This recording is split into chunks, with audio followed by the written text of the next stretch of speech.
Hello everyone, आप देख रहे हैं rank plus the learning app और मैं हूं चंदन सर। डियर साथियों, आज मैं आपको पढ़ाने जा रहा हूं बायोकेमिस्ट्री के टॉपिक। और बायोकेमिस्ट्री के टॉपिक में अभी जो हम लोग पढ़ रहे हैं वो कार्बोहाइड्रेट का पार्ट पढ़ रहे हैं। कार्बोहाइड्रेट का इंट्रोडक्शन हमने पढ़ लिया, क्लासिफिकेशन हमने पढ़ लिया, डाइजेशन जान लिया, एब्जॉर्प्शन जान लिया, एज वेल एज मेटाबॉलिज्म जान लिया। यानी कार्बोहाइड्रेट हमारे बॉडी में कैसे मेटाबोलाइज होता है इसको हमने पढ़ लिया। जैसा कि हम जानते हैं कार्बोहाइड्रेट एक बायोमोलिक्यूल है और बायोमोलिक्यूल का मेटाबॉलिज्म होता है हमारी बॉडी में। मेटाबॉलिज्म किस लिए होता है? For supply of the energy, ताकि हमने जो बायोमोलिक्यूल खाया है उसका मेटाबॉलिज्म होकर हमारी बॉडी को एनर्जी मिले। हमने ये जाना था कि कार्बोहाइड्रेट का जब डाइजेशन होता है, सिंप्लेक्स फॉर्म में जब कन्वर्ट होता है, वो सिंप्लेक्स फॉर्म जो होता है वो होता है ग्लूकोज। क्या होता है सर? वो होता है ग्लूकोज। और यही ग्लूकोज जो है एब्जॉर्ब होकर के हमारी बॉडी के लिवर तक एज वेल एज बॉडी के हर एक सेल्स में भी जाता है। इसका मेटाबॉलिज्म हमारे लिवर में भी और जब एज वेल एज बॉडी के हर एक सेल्स पर भी होता है। जहां ग्लूकोज का मेटाबॉलिज्म होता है, जिसका मेजर पाथवे जो होता है वो होता है ग्लाइकोलाइसिस। कौन सा पाथवे के थ्रू इसका मेटाबॉलिज्म होता है सर? मेजर पाथवे ग्लाइकोलाइसिस है। ऐसे और भी पाथवे मैंने आपको बताया, उन सभी पाथवे के थ्रू भी होता है, लेकिन मेजरली ग्लाइकोलाइसिस के थ्रू होता है। और मेटाबोलाइज होकर के इससे जो है वो एटीपी का प्रोडक्शन होता है। किस चीज का प्रोडक्शन होता है बच्चे? एटीपी का। और वही एडिनोसिन ट्राइफॉस्फेट जो है एज ए एनर्जी फॉर्म हमें मिलता है हमारी बॉडी को, और हम उसे यूटिलाइज करते हैं। हमारा बॉडी जो है उसको एज ए एनर्जी फॉर्म जो है वो यूटिलाइज करता है। अब मैंने ये चीज आपको बताया कि ग्लूकोज हमने कंज्यूम किया, चाहे ओरली कंज्यूम कर लो या कार्बोहाइड्रेट के फॉर्म में डाइटरी फॉर्म में कंज्यूम कर लो, जाएगा आपके बॉडी में, एब्जॉर्ब होगा और एब्जॉर्ब होकर के आपके हर एक टारगेट ऑर्गन और हर एक टारगेट टिश्यूज एंड सेल्स तक पहुंच जाएगा। ये तो नॉर्मल चीजें हैं कि पर डे हम डाइट लेंगे और पर डे हमारी बॉडी में ग्लूकोज जाएगा। लेकिन हमारी बॉडी की एक स्टेमिना होता है, एक स्टेमिना का मतलब, कहने का मतलब है कि एक टॉलरेटिंग पावर होता है कि हमारा बॉडी जो है वो ग्लूकोज को कितना अमाउंट में टॉलरेट कर सकता है। टॉलरेट कर सकता है का मतलब है, अब ऐसा तो नहीं है ना कि बहुत ही ह्यूज अमाउंट में हम ग्लूकोज अपने बॉडी में डाले ही जा रहे हैं, हमारा बॉडी कंज्यूम करते ही जाएगा, मेटाबोलाइज करते जाएगा, ऐसा तो है। क्योंकि बॉडी में हर एक चीजों को जो है कांस्टेंट रेट तक मेंटेन किया जाता है। उसी कांस्टेंट रेट के मेंटेनेंस को हम होमियोस्टेसिस कहते हैं।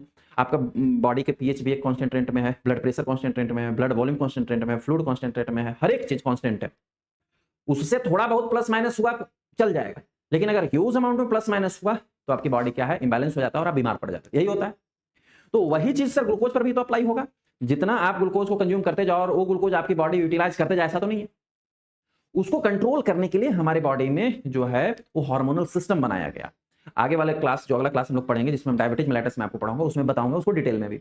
इसके लिए मुख्य रूप से दो हार्मोन रिस्पॉन्सिबल होते हैं, एक होता है इंसुलिन और एक होता है ग्लूकागॉन। ठीक, ये दोनों हार्मोन्स जो हैं ग्लूकोज लेवल इंक्रीज आइदर या डिक्रीज नहीं हो रहा हो हमारे बॉडी में, उसको मेंटेन करता है। ठीक, अब ये मेंटेनेंस तो हुआ, लेकिन अगर यही मेंटेनेंस फेल हो गया तो उस कंडीशन को हम बोलते हैं डायबिटीज मेलाइटस।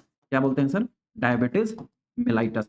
अब इसका कहने का मतलब हमें इतना सा पता चलता है कि हम बॉडी में अगर ग्लूकोज कंज्यूम करते हैं और जितना अमाउंट में सेल्स को रिक्वायरमेंट होता है ग्लूकोज को कंज्यूम करता है, मेटाबोलाइज करता है, और जो नहीं रिक्वायर होता है वो रेस्ट ऑफ ब्लड सर्कुलेशन में पड़ा रहता है। ठीक है, यानी कि ब्लड सर्कुलेशन में एक नॉर्मल रेंज है ग्लूकोज की, जो उसी रेंज में अगर ग्लूकोज मेंटेन रहा तब तो हम स्वस्थ रहेंगे, और यदि नहीं मेंटेन रहा तो हम अस्वस्थ हो जाएंगे। अब वो नॉर्मल रेंज क्या है सर? अभी जस्ट बताता हूं। अब ये नॉर्मल रेंज पर ही रहे। अब ऐसा तो नहीं है कि हम ग्लूकोज जैसे कार्बोहाइड्रेट, जैसे कि चावल खा ले, रोटी खा ले या आलू खा ले, शकरकंद खा ले, तो हम कोई वजन कर करके तो नहीं खाते हैं ना कि इसमें इतना अमाउंट में ग्लूकोज है तो इतना ही कंज्यूम करे कि हमारे बॉडी में बढ़ जाए। ऐसा तो हम नहीं करते, नहीं करते हैं। हम खा लेते हैं कितनों भी, और हमारी बॉडी उसको कंट्रोल भी कर लेता है। तो हमारी बॉडी उसको कंट्रोल कैसे करता है? यही हार्मोनल मैकेनिज्म के थ्रू कंट्रोल करता है। हार्मोनल मैकेनिज्म के थ्रू कंट्रोल करता है।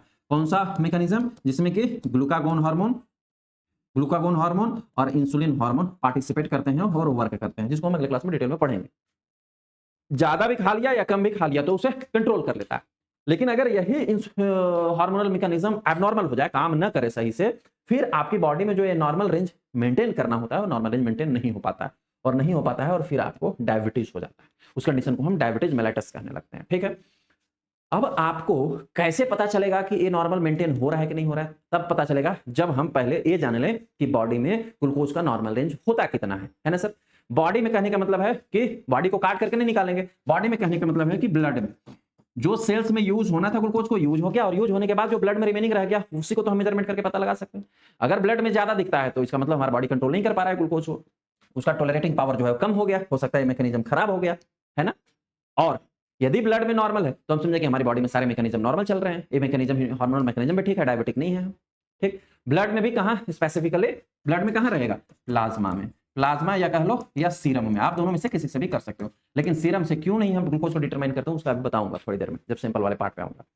अब मैंने आपको बताया कि हमारी बॉडी में ग्लूकोज टॉलरेट पावर ठीक है, ऐसे ग्लूकोज टॉलरेंस टेस्ट भी आगे आके क्लासेस में आपको पढ़ाया जाएगा। हमारी बॉडी में जो हम कंज्यूम कर रहे हैं कार्बोहाइड्रेट, उसका जो डाइजेशन एब्जॉर्प्शन और मेटाबॉलिज्म हो रहा है, उसमें ग्लूकोज हमारी बॉडी में नॉर्मल रेंज में है कि नहीं है, उसको पता लगाने के लिए हमें पहले ये जानना होगा कि नॉर्मल रेंज होता कितना है, नॉर्मली कितना होनी चाहिए। अगर उससे ऊपर नीचे होगा तभी तो हम जान पाएंगे कि अब नॉर्मल है या नॉर्मल है, ठीक है। इसको डब्ल्यूएचओ ने डिफाइन किया। डब्ल्यूएचओ ने डिफाइन करने के लिए इसको 3 पैरामीटर दिए। 3 पैरामीटर का मतलब, कहने का मतलब क्या है कि हमारी बॉडी में ग्लूकोज 3 तरीके से आप मेजर कर सकते हो, 3 तरीके की स्टेटस में आप मेजर कर सकते हो। कहने का मतलब है कि जैसे हम बहुत ज्यादा खाना खा लिए तब भी हमारे बॉडी में कार्बोहाइड्रेट के डाइजेशन होगा और ग्लूकोज लिबरेट होगा, फिर ग्लूकोज इंक्रीज होगा। दूसरा कंडीशन है कि हमने खाना ही नहीं खाया तभी तो बॉडी में ग्लूकोज होगा। तो ये 2 कंडीशन हो गई। एक कंडीशन हो गया कि हमने खाना खा लिया, एक कंडीशन हो गया कि हमने खाना खाया हुआ ही नहीं है, और एक कंडीशन हो गया रैंडम, कभी खाना खाया होगा, नहीं भी खाया ना खाया हो, जो भी है रैंडम स्टेटस है, इस स्टेटस में हमारे ग्लूकोज लेवल बता दो कितना है। तो डब्ल्यूएचओ ने तीनों स्टेटस को डिफाइन किया। जो आप खाना नहीं खाते हो, जब आप खाना नहीं खाते हो तो उस कंडीशन को हम बोलते हैं एफबीएस। एफबीएस का मतलब है फास्टिंग ब्लड शुगर। इसका मतलब क्या है सर? इसका मतलब है फास्टिंग ब्लड शुगर, ठीक है। डॉक्टर जब भी टेस्ट प्रिफर करेगा ना, लिखेगा तो इसी प्रकार से लिखेगा फास्टिंग ब्लड शुगर, कि कोई पेशेंट फास्टिंग में है तो उसके बॉडी में कितना ब्लड शुगर कंट्रोल हो रहा है। ब्लड शुगर मतलब ग्लूकोज, ठीक है। दूसरा कंडीशन होता है कि खाना खाने के बाद, अच्छा फास्टिंग की कंडीशन आती है तो फास्टिंग कितना देर का, जैसे ही अगर मैं सैंपलिंग की बात करूं, सपोज दैट सैंपलिंग लेना है, सपोज दैट आप ग्लूकोज टेस्ट करवाने जाते हैं, तो ग्लूकोज टेस्ट करवाने के लिए आपको किस चीज की जरूरत पड़ती है सर? सैंपल की जरूरत पड़ती है। किस चीज की जरूरत पड़ती है सर? सैंपल की। आज हम लोग इसी ग्लूकोज टेस्ट को डिटरमाइन करेंगे, कैसे ग्लूकोज डिटरमिनेशन किया जाता है, इस लेक्चर में हम यही पढ़ने वाले हैं और जानने वाले हैं। सैंपल लेने जाएंगे तो सैंपल आपको तीनों कंडीशन में करना होगा। मैंने क्या बोला? फास्टिंग की कंडीशन में भी, खाना खाने के बाद भी, और रैंडम भी, तीनों कंडीशन में आपसे कुछ सैंपल लेना होगा। तो यदि आपको डॉक्टर ने लिखा है एफबीएस टेस्ट लिखा है किसी पेशेंट को, यानी फास्टिंग ब्लड शुगर कंसिडर करना है, उसका क्या लेना है सर? फास्टिंग सैंपल लेना है। फास्टिंग सैंपल लेना है तो फास्टिंग कितने देर से होना चाहिए पेशेंट का? ऐसा नहीं कि 2 घंटे पहले खाना खाया, खाना खाया 2 घंटा हो गया तो उसका फास्टिंग हो गया, नहीं। फास्टिंग एटलीस्ट जो है वो 8 to 10 आवर होनी चाहिए। कितनी होनी चाहिए सर? 8 to 10 आवर्स मिनिमम होनी चाहिए। अब ऐसा भी नहीं कि मैक्सिमम जो है वो 48 घंटे बाद आके वो भी फास्टिंग, नहीं। 8 से 10 घंटे, हार्डली 12 घंटे हो सकता है, इससे ज्यादा की फास्टिंग नहीं होनी चाहिए। क्लियर है? तो फर्स्ट वन होता है fasting blood sugar. Second one होता है पीपीबीएस। पीपीबीएस का मतलब क्या है? Post prandial blood sugar. Post prandial blood sugar कहने का मतलब है कि जब आप खाना खा लेते हो उसके बाद आपको ब्लड शुगर टेस्ट करवाना है, उसको हम बोलते हैं पीपीबीएस। अच्छा, पीपीबीएस कब टेस्ट होगा? पीपीबीएस टेस्ट करने का रूल होता है कि पहले आपको फास्टिंग सैंपल लेना है। पेशेंट जो है वो 8 से 10 घंटे फास्टिंग करके आएगा, आप एक सैंपल ले लोगे, उस सैंपल से जो ग्लूकोज डिटरमिनेशन करोगे उसमें जो रीडिंग आएगा वो होगा फास्टिंग ब्लड शुगर का, ठीक। अब जब फास्टिंग सैंपल लेने के बाद आप पेशेंट को कहो कि आप जो है जो हल्का नाश्ता पर डे करते हो नाश्ता कर लो, नाश्ता करके 2 घंटे बाद आनी है। फास्टिंग ब्लड शुगर के एफबीएस के आफ्टर 2 आवर्स एफबीएस का सैंपल दिया, ठीक है। सैंपल देने के बाद लाइटली ब्रेकफास्ट लिया, ब्रेकफास्ट लेने के 2 घंटे में, कितने मिनट में सर? 120 मिनट में, 120 मिनट में फिर से आपको एक सैंपल लेना है। उस सैंपल को हम बोलेंगे, उस सैंपल से ग्लूकोज जो डिटरमाइन करके आएगा उस ग्लूकोज को हम बोलेंगे पोस्ट प्रैंडियल ब्लड शुगर। खाना खाने का मतलब ऐसा नहीं कि अभी खाना खाया और 4 घंटे बाद, 2 ही घंटे बाद हम क्यों लेते हैं, इसका आपको हम बेटर आंसर मिल पाएगा जब ग्लूकोज टॉलरेंस टेस्ट पढ़ाऊंगा, उसमें आपको मिल पाएगा कि कैसे पीक बढ़ता है, फिर कितने देर में घटता है, वगैरह वगैरह, ठीक है। कितने देर बाद? बाद नोट, विद इन 2 आवर्स, 2 घंटे से ना पहले ना बाद में। हाँ 2 मिनट 5 मिनट ऊपर नीचे हो चलेगा, लेकिन ऐसा नहीं कि 1.5 घंटे में सैंपल दे दिया, या ऐसा नहीं कि 2.5 घंटे में सैंपल दे रहा है, ऐसा नहीं होना चाहिए, ठीक है। क्लियर हुआ? फास्टिंग और blood sugar, fasting blood sugar और पोस्ट प्रैंडियल ब्लड शुगर आपको क्लियर हो गया।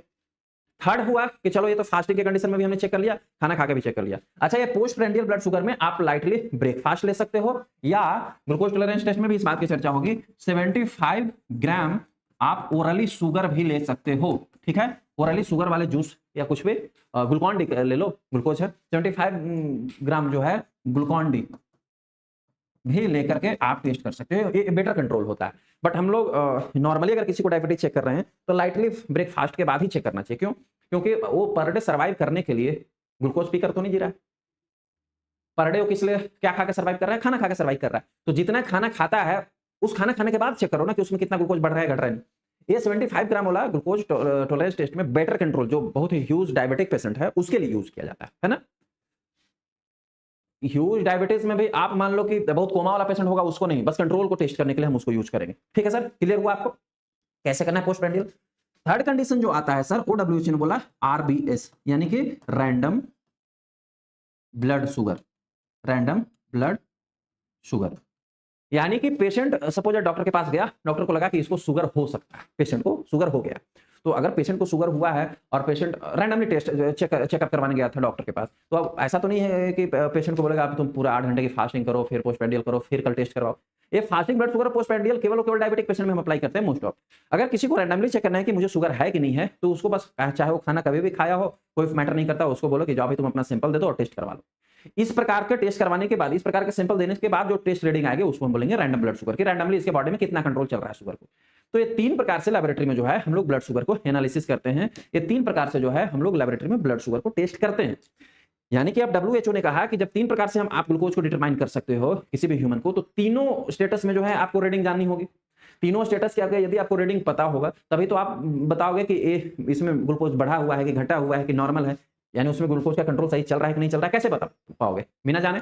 तो अब तीनों कंडीशन में, fasting blood sugar, post prandial blood sugar और रैंडम ब्लड शुगर, इन तीनों कंडीशन की जो रीडिंग है वो रीडिंग आपको पता होना चाहिए कि तीनों कंडीशन में रीडिंग, यार दर्द करने लगता है तुरंत, तीनों कंडीशन में जो है वो रीडिंग कितना होगा, है ना। फास्टिंग ब्लड शुगर की जो रीडिंग होता है वो होता है 60 to 110 मिलीग्राम पर डेसीलीटर, 60 से लेकर के 110 मिलीग्राम पर डेसीलीटर जो है इसकी है।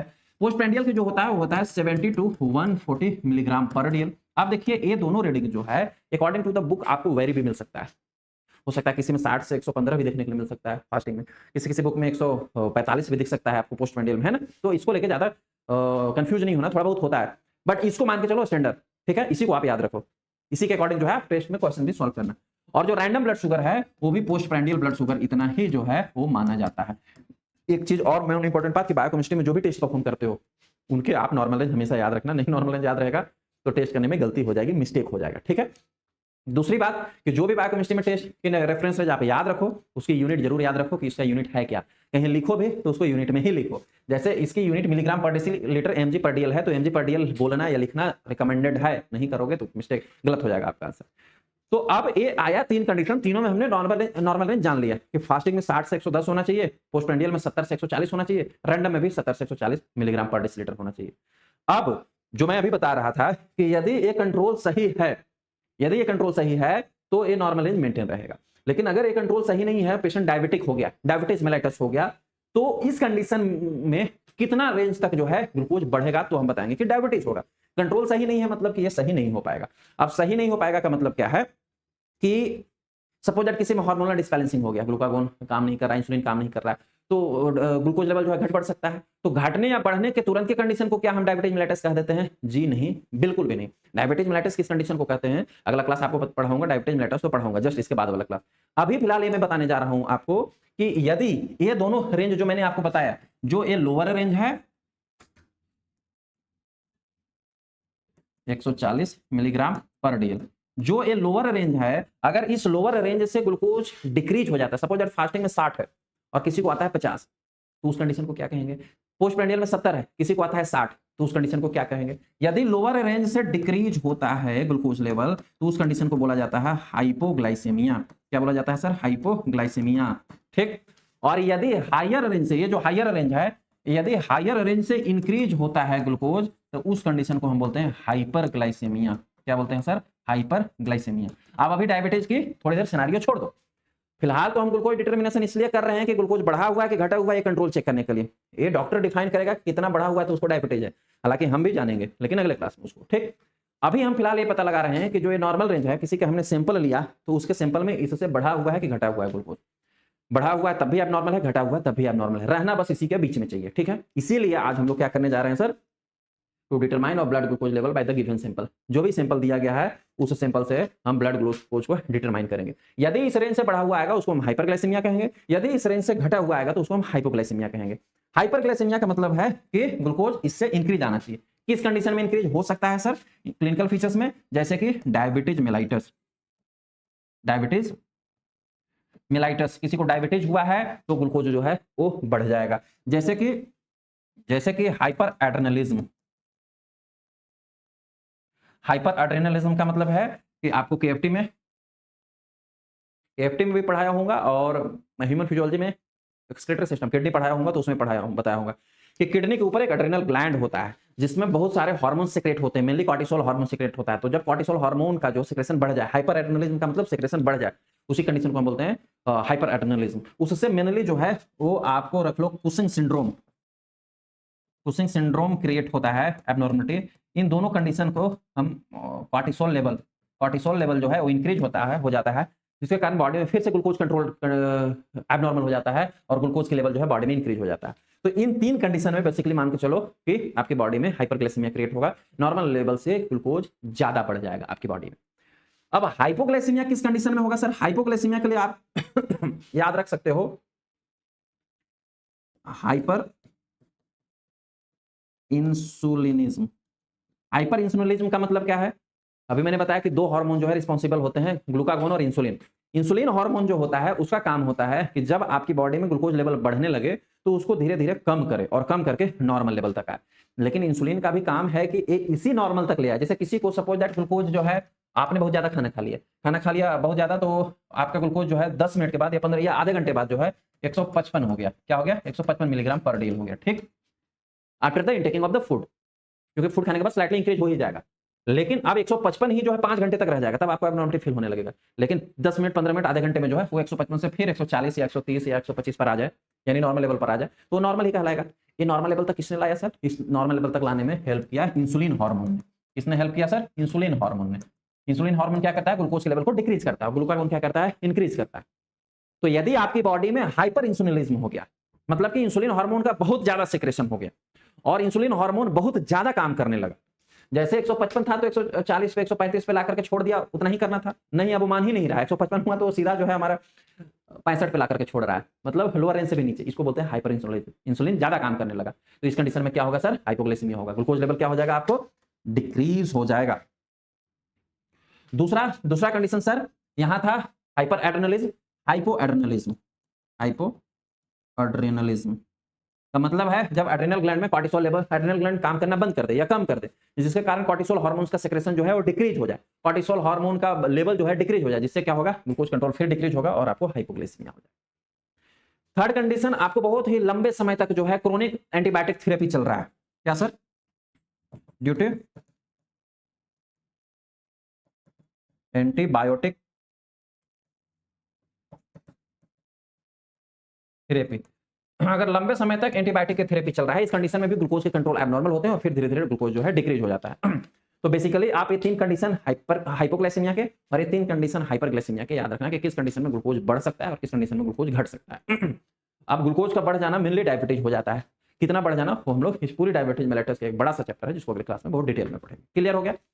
अब हमें ये समझ में आ गया कि हमारे बॉडी में इतना तो हमें इस बात को पढ़ के समझ में आ गया कि हमारे बॉडी में ग्लूकोज को एक नॉर्मल रेंज तक ही रहना चाहिए, इस रेंज के अंदर ही होना चाहिए, इससे ऊपर या नीचे नहीं जाना चाहिए। जाता है तो एब्नॉर्मलिटी बॉडी में होने लगेगी सर। अब इसको हमें टेस्ट परफॉर्म करना है लेबोरेटरी में। क्या करना है सर? अब हमें जो है इसको टेस्ट परफॉर्म करना है लेबोरेटरी में। तो टेस्ट कैसे परफॉर्म करेंगे सर? उसी की पूरी प्रिंसिपल को, मेथड को, रिक्वायरमेंट्स को, कैलकुलेशन को आज मैनुअली हम लोग इस लेक्चर में समझेंगे। ठीक है सर। सबसे फर्स्ट वन हम लोग जो है नेम ऑफ मेथड जानेंगे। क्या? नेम ऑफ मेथड, कि अगर आपको ग्लूकोज मैनुअली, ऑटोमेटेड तो मशीन आया हुआ है, मैनुअली अगर आपको परफॉर्म करना है तो किस मेथड से करोगे sir? G GOD POD method हम यूज करेंगे। क्या? GOD POD method. एक्चुअल में जीओडी पीओडी है क्या sir? GOD as well as POD दोनों के दोनों एंजाइम्स हैं। जीओडी का फुल फॉर्म होता है ग्लूकोज ऑक्सीडेज एंजाइम, पीओडी का फुल फॉर्म होता है पर ऑक्सीडेज एंजाइम, यानी दोनों के दोनों एंजाइम है। इसी GOD POD and point enzymatic method को हम लोग यूज करेंगे आज के ग्लूकोज डिटरमाइन करने के लिए। हमने एक सैंपल लिया, सैंपल में हम क्या लेंगे सर? सैंपल में, अच्छा सैंपल पे आने से पहले थोड़ा सा और एक इंपॉर्टेंट जानकारी जो आपको कॉम्पिटिशन एग्जाम से महत्वपूर्ण होगा, बताना जरूरी है। जीओडी पीओडी मेथड से हम जो है ग्लूकोज को आज डिटरमाइन करेंगे। कुछ और भी मेथड होते हैं, क्या बेशक होते हैं, जिनके एक दो मेथड और आप नाम याद रख सकते हो। एक होता है ग्लूकोज डिहाइड्रोजिनेज मेथड। क्या बोलते हैं sir?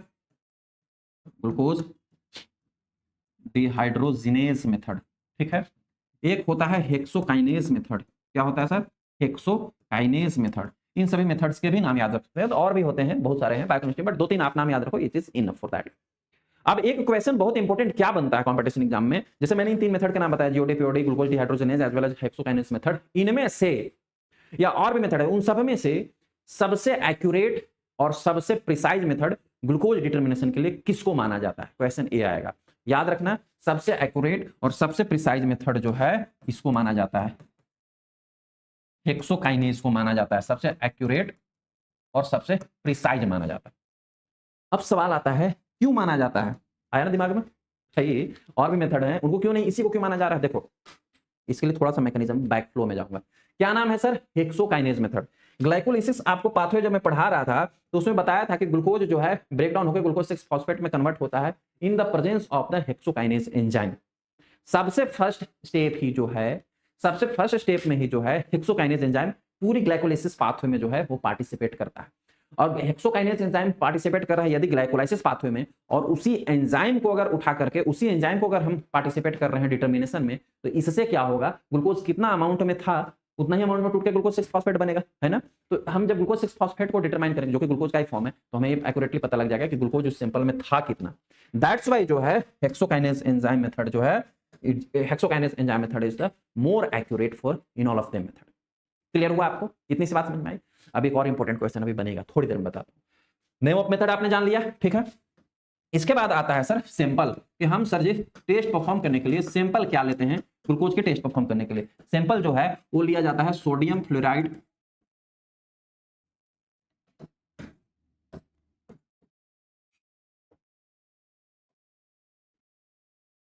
Sodium fluoride anticoagulated plasma लेते हैं हम, जिसका कंटेनर का जो कैप का कलर होता है वो ग्रे कलर का होता है। एंटीकोगुलेंट आपको पढ़ाए हो ना हेमेटोलॉजी में।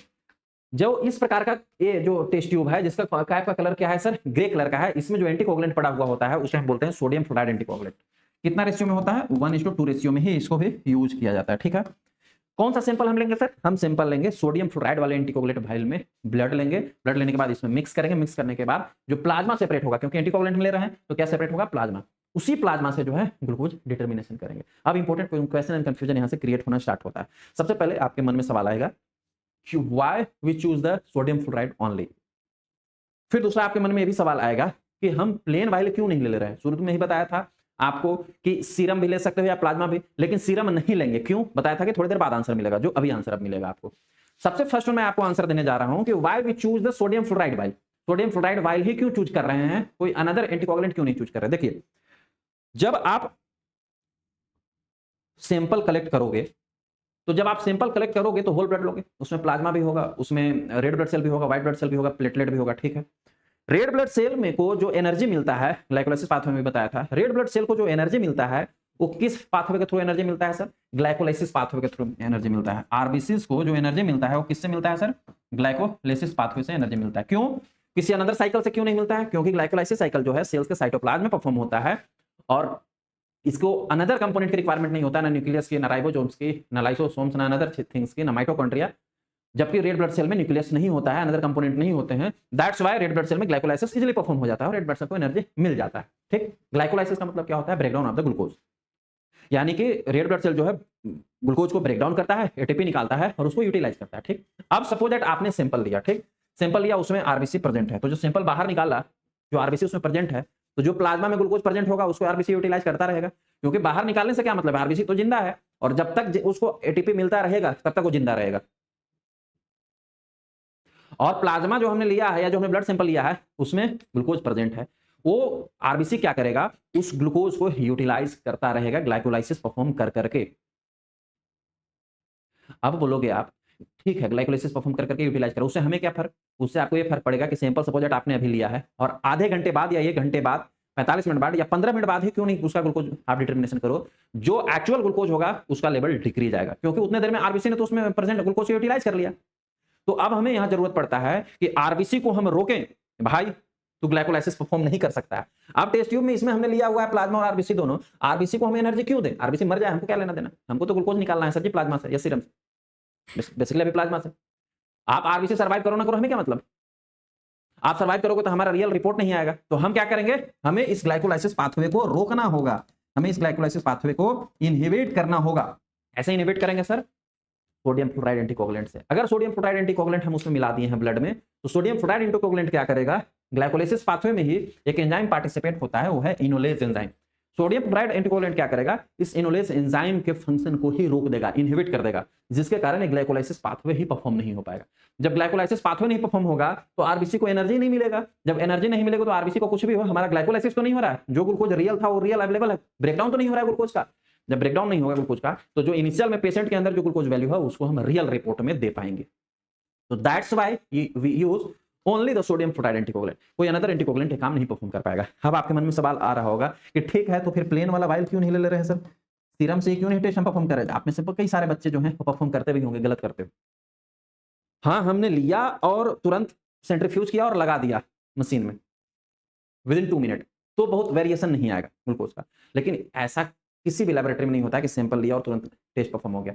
इनफैक्ट किसी किसी लैबोरेटरी में या हॉस्पिटल में फ्लेबोटोमी एरिया फर्स्ट फ्लोर पे या ग्राउंड फ्लोर पे होता है और लैबोरेटरी जो होता है वो सेकंड फ्लोर पे होता है। इतना ही नहीं होता है, किसी का ग्लूकोज डिटर्मिनेशन होना आईसीयू में एडमिट है, आईसीयू जो है किसी और ब्लॉक में है, ब्लॉक मतलब बिल्डिंग, किसी और बिल्डिंग में है, और लैबोरेटरी किसी और बिल्डिंग में आधा किलोमीटर दूर। बड़े बड़े हॉस्पिटल्स में से होते हैं, एम्स पे वगैरह में जाकर देखो ऐसे ही होता है। तो सैंपल लिया गया आईसीयू में, वहाँ की नर्स ने ले लिया वार्ड से, हमें कॉल आया इस तरह का ग्लूकोज है, वार्ड बॉय से आधे घंटे बाद 1 घंटे बाद वो सैंपल भेजेगी। लेने के बाद आधे घंटे 1 घंटे में अगर आपने प्लेन वाइल में लिया होगा सैंपल तो क्या हुआ होगा सर, आधे घंटे तक पूरी आरबीसी जो है उस सीरम में प्रेजेंट ग्लूकोज को यूटिलाइज कर रहा होगा। जब आपके पास आएगा सैंपल उसमें ऑलरेडी बहुत सारे ग्लूकोज जो है यूटिलाइज हो चुके हैं, आप जो रिपोर्ट दोगे वो डिक्रीज वैल्यू का रिपोर्ट दोगे, रियल वैल्यू का नहीं दोगे। That's why never use the plain value, that's why never use the serum for the determination of the glucose, that's why we only use the sodium fluoride vial for the determination of the glucose. सारे question का answer मिला। Competition में क्या पूछा जा सकता है कि कौन सा एंटीकोगुलेंट यूज किया जाता है ग्लूकोज के लिए, आप याद रखना सोडियम फ्लोराइड। कंपटीशन में क्या पूछा जाएगा कि सोडियम फ्लोराइड जो है ग्लाइकोलाइसिस पाथवे को इनहिबिट करने के लिए कौन से एंजाइम का फंक्शन को इनहिबिट करता है, तो आप याद रखना इनोलेज एंजाइम को। ठीक है, कंपटीशन में ये पूछा जा सकता है कि कौन सा मेथड जो है वो मोर एक्यूरेट होता है या प्रिसाइज होता है ग्लूकोज डिटर्मिनेशन के लिए, तो याद रखना हेक्सोकाइनेस। व्हाई आपको बता चुका हूं, क्यों होता है ये बता चुका हूं। क्लियर हुआ सर जी, मेथड का नाम आपको क्लियर हो गया, एज वेल एज आपको सैंपल क्लियर हो गया। अब हमें क्या करना है, अब हमें रिक्वायरमेंट को जाननी है कि आपको क्या क्या चीजें जो है वो जरूरत पड़ सकता है ग्लूकोज का टेस्ट करने के लिए। सबसे पहले तो आपको कैलोरीमीटर की जरूरत रिक्वायरमेंट पड़ेगी। क्या जरूरत पड़ेगा, फोटोमीटर ले लो, आइदर आप कैलोरीमीटर या स्पेक्ट्रोफोटोमीटर दोनों में से कोई भी ले सकते हो। ठीक है, देन आपको क्यूवेट की रिक्वायरमेंट पड़ेगी, क्योंकि क्यूवेट से ही आप रीडिंग लोगे सर। ठीक है, आपको टेस्ट ट्यूब्स की रिक्वायरमेंट पड़ेगा। ठीक है, टेस्ट ट्यूब स्टैंड की रिक्वायरमेंट पड़ेगा जिसमें आप टेस्ट ट्यूब रख पाओ। ठीक है, देन आपको पिपेट की रिक्वायरमेंट पड़ेगा, सेरोलॉजिकल पिपेट आप 1000 माइक्रोलीटर के एक फिक्स पिपेट भी ले लो और एक 100 माइक्रोलीटर के फ्लेक्सिबल सेट कर सकते हो, 10 माइक्रोलीटर 50 माइक्रोलीटर 30 माइक्रोलीटर सेट कर सकते हो, ऐसा 2 पिपेट एटलीस्ट आपको जरूरत पड़ेगा। पिपेट में लगाने वाले टिप्स की रिक्वायरमेंट पड़ेगी। ठीक है सर, देन आपको वाटर बाथ की रिक्वायरमेंट पड़ेगी, क्योंकि आपको इंक्यूबेट करना होगा रिएजेंट मिक्स करने के बाद वाटर बाथ में ही। देन आपको रिएजेंट की रिक्वायरमेंट पड़ेगा, ग्लूकोज रिएजेंट की रिक्वायरमेंट पड़ेगा, जो ग्लूकोज रिएजेंट आप मार्केट से कमर्शियली परचेज करोगे। ठीक है, आपको सैंपल की रिक्वायरमेंट पड़ेगी, सैंपल या स्पेसिमेन जिसको बोलते हैं। स्पेसिमेन में आपको सोडियम फ्लोराइड सैंपल लेना, जो अभी थोड़ी देर पहले बताया।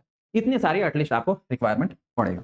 अब हम लोग ग्लूकोज के टेस्ट परफॉर्म करने के लिए पहले प्रिंसिपल को जानते हैं। सर प्रिंसिपल क्या कहता है, बहुत ही ईजी और बहुत ही सिंपल प्रिंसिपल है, समझो जरा। जब आप सैंपल लोगे, सैंपल में प्लाज्मा आपने लिया, फ्लोराइड प्लाज्मा है ना, और रिएजेंट आप लोगे ग्लूकोज रिएजेंट। ठीक, जब ग्लूकोज रिएजेंट और प्लाज्मा दोनों को आप मिक्स कर दोगे, प्लाज्मा में क्या प्रेजेंट है सर, आपके बॉडी में प्रेजेंट ग्लूकोज, यानी कि हम ग्लूकोज और सैंपल को मिक्स कर रहे हैं। मिक्स करोगे तो क्या रिएक्शन होगा उसको जरा हम लोग समझते हैं। प्रिंसिपल कहता है कि C6H12O6 जो कि क्या है सर, ग्लूकोज का बायोमोलिकुलर फॉर्मूला है।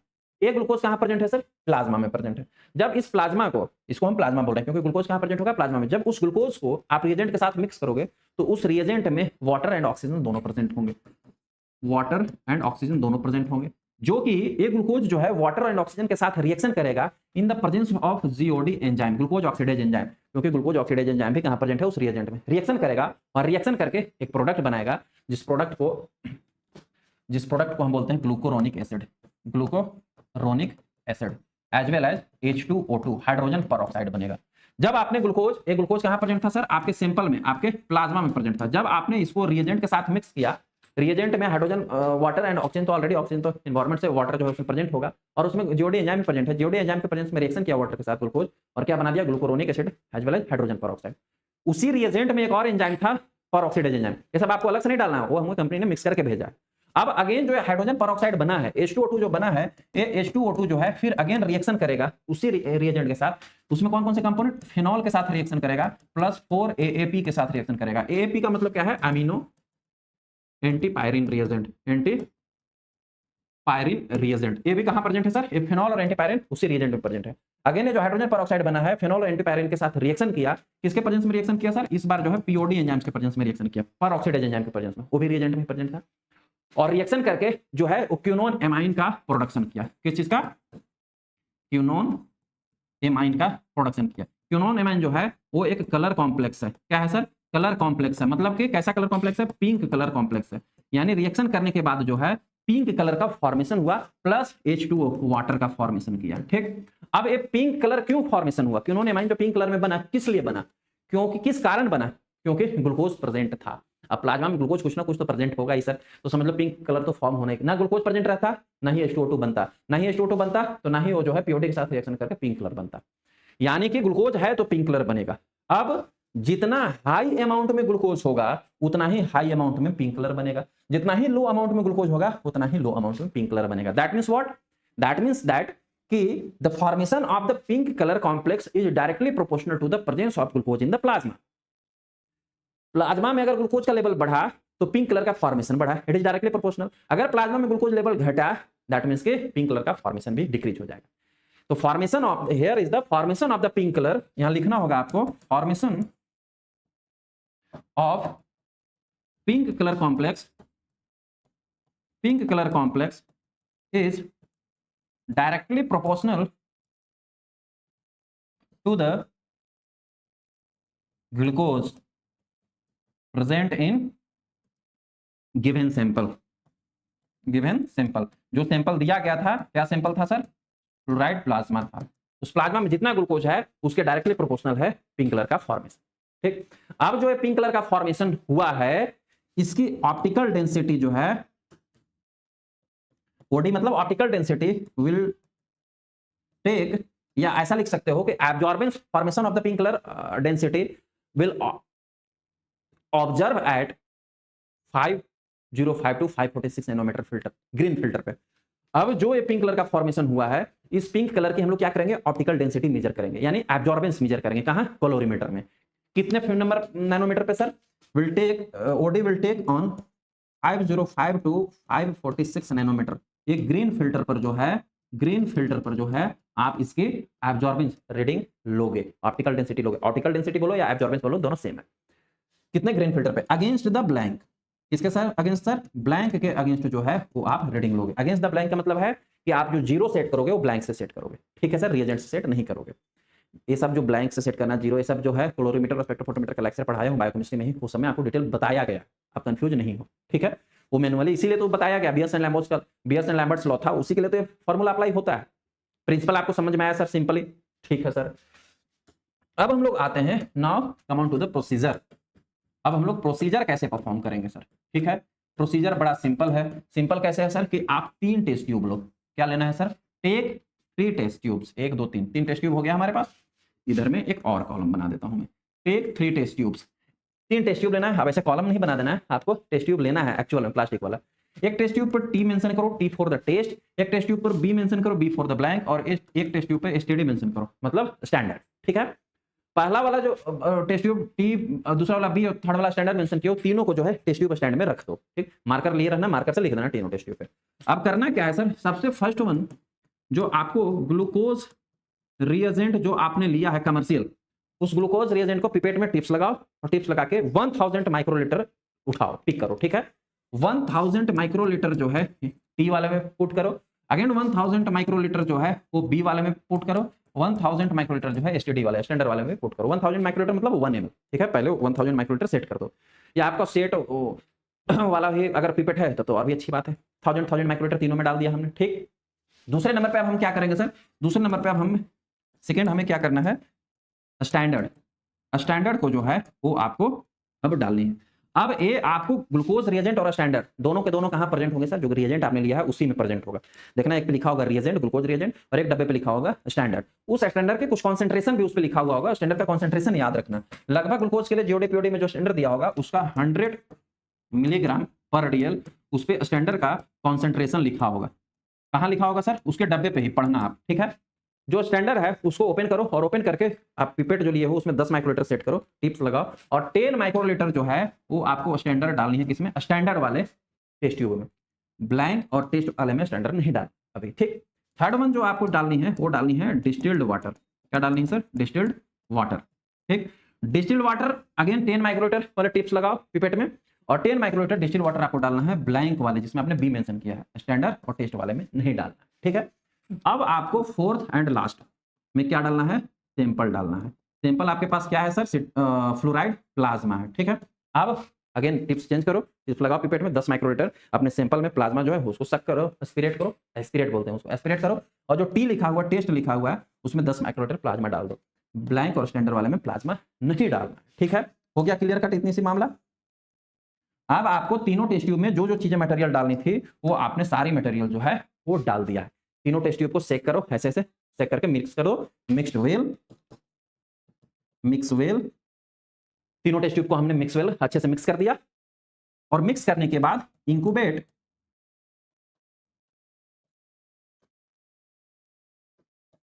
Mix well all test tube and incubate at 37 degree Celsius for 10 minute in water bath.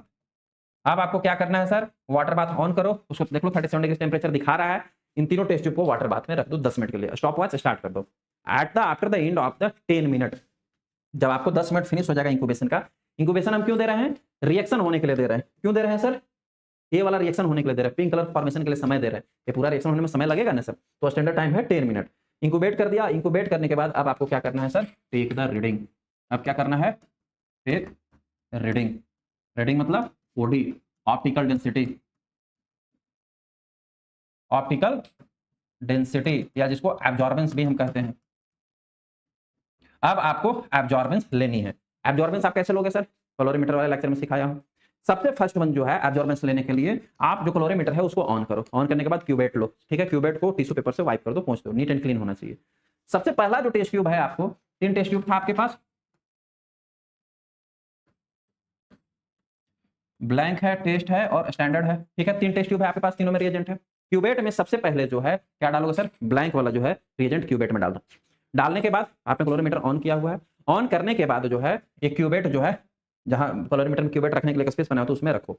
जैसे ही आप रखोगे उसमें जो है आपको कैलोरीमीटर के ऊपर कुछ रीडिंग दिखाने लगेगा। अब उसी के बगल में स्क्रॉलर जैसा बटन दिया होगा, उसको स्क्रॉल करो। स्क्रॉल करके क्या है?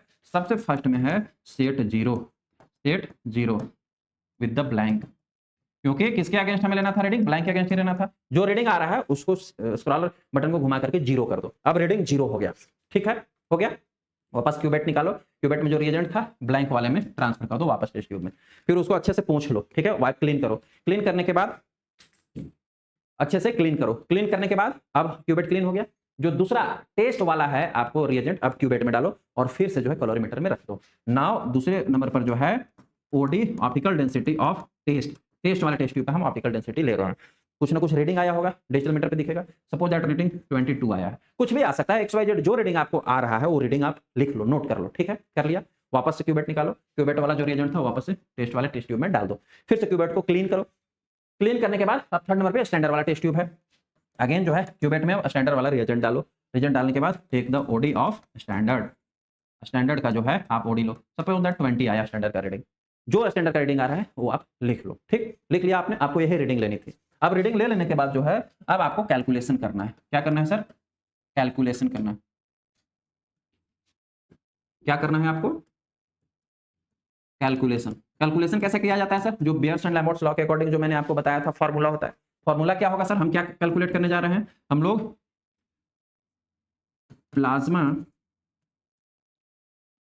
ग्लूकोज लेवल जो है वो कैलकुलेट करने जा रहे हैं इन मिलीग्राम पर डेल। किस यूनिट में करने जा रहे हैं? मिलीग्राम पर डेसीलीटर में ग्लूकोज को हम लोग डिटरमाइन करने जा रहे हैं।